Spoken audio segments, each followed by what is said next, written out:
Anyone looking to start or grow their family in the next few years will want to pay attention to this next segment. A new study found that worldwide sperm counts in men have dropped by half in the last 50 years. So what does this mean for men's health and the future of fertility? For that, we turn to infertility specialist at Dalhousie University, Dr. Jesse Ori. Good morning. Good morning. Nice to meet you. Nice to meet you, too. Topic of sperm count probably isn't a common conversation for people, that is, until they're trying to start their family.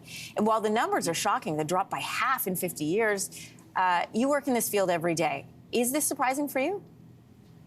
It is, and it's surprising for a couple of reasons. The main one is that this has been going on since the 70s. It's been a consistent decline, and it's been speeding up since 2000.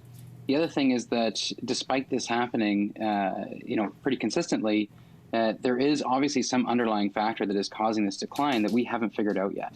Factor or factors, the research of this study didn't look into the why, as you point out, but it did point to modern environment and lifestyles as part of the factors. What do you think is behind the drop?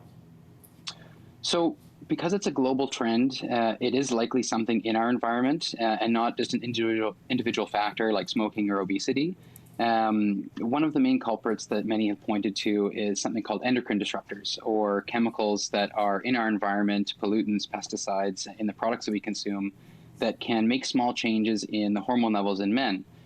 Sperm counts and sperm production are very sensitive to those little changes, and so that is one of the theories of what might be causing this. What does this mean? The main answer there is that we just don't know yet.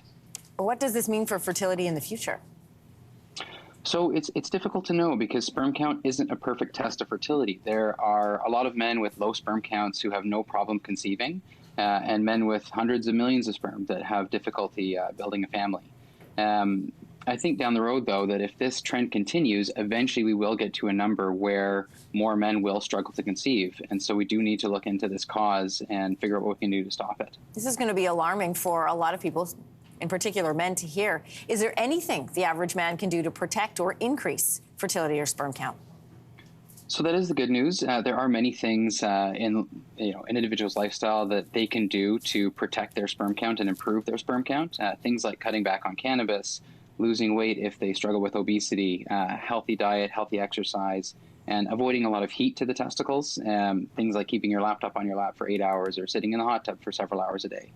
The main thing, though, that we see a lot is men tend to be quite nervous about reaching out to a doctor if they're struggling to conceive. And doing a sperm test is an easy thing to do. It gives us a lot of information.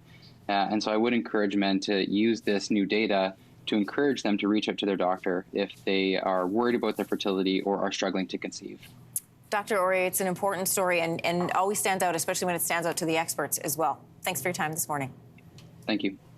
Hey, thanks for watching. If you liked this, be sure to subscribe here, or you can check out more Your Morning videos right here.